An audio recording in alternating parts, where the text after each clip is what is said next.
গুম মানবতাবিরোধী জঘন্যতম অপরাধ প্রতিপাদ্যকে সামনে রেখে শুক্রবার বিকেলে রাজধানীর মহাখালীর সরকারি তিতুমির কলেজের সামনে গুমের বিরুদ্ধে প্রতিবাদ এবং বিভিন্ন সময়ে গুম হওয়া ব্যক্তিদের সঠিক তথ্য তাদেরকে পরিবারের কাছে হস্তান্তরের দাবিতে মানববন্ধন করল সরকারি তিতুমির কলেজের সাধারণ শিক্ষার্থীরা। ৩০ আগস্ট আন্তর্জাতিক গুম বিরোধী দিবস উপলক্ষে আয়োজিত হয় মানববন্ধন। এ সময় বিগত সরকারের সময় গুম হওয়া সকল ব্যক্তিকে ফিরিয়ে দেওয়ার আহ্বান জানানো হয় এবং এই গুমের সাথে জড়িত সকলকে আইনের আওতায় আনার দাবি জানান সাধারণ শিক্ষার্থীরা। গতকাল ডক্টর ইউনূস আন্তর্জাতিক সনদে চুক্তি করেছে, তাকে অভিনন্দন জানাই। বাংলাদেশের সকল মানুষ যাদের তাদের যে গুমের যে আতঙ্ক অভয়ারণ্য, এই আতঙ্ক থেকে মানুষ মুক্ত থাকে।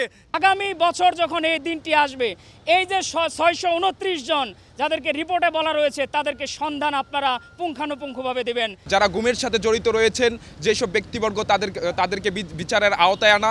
পরিবার থেকে তার আত্মীয় স্বজনকে হারিয়েছে, তার আত্মীয় স্বজনের কোনো খোঁজ এখন পর্যন্ত মিলে নাই, তাদেরকে ফিরিয়ে দেওয়া হোক তাদের ফ্যামিলিতে। যাদেরকে আমরা ফেরত পাইনি এখনো পর্যন্ত তাদেরকে যেন ফেরত পাই, তাদের পরিবারের কাছে যেন তারা ফেরত যায়।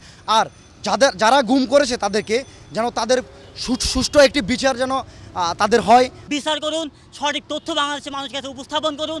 যারা মারা গেছে তাদের তথ্য সামনে আনুন, যে পরিবারটা যেন জানতে পারে তার স্বামীটা মারা গেছে, তার বাবা মারা গেছে। আজকের দিনের পর থেকে এই ৩০ আগস্ট যেন শান্তিপূর্ণ হয়ে থাকে।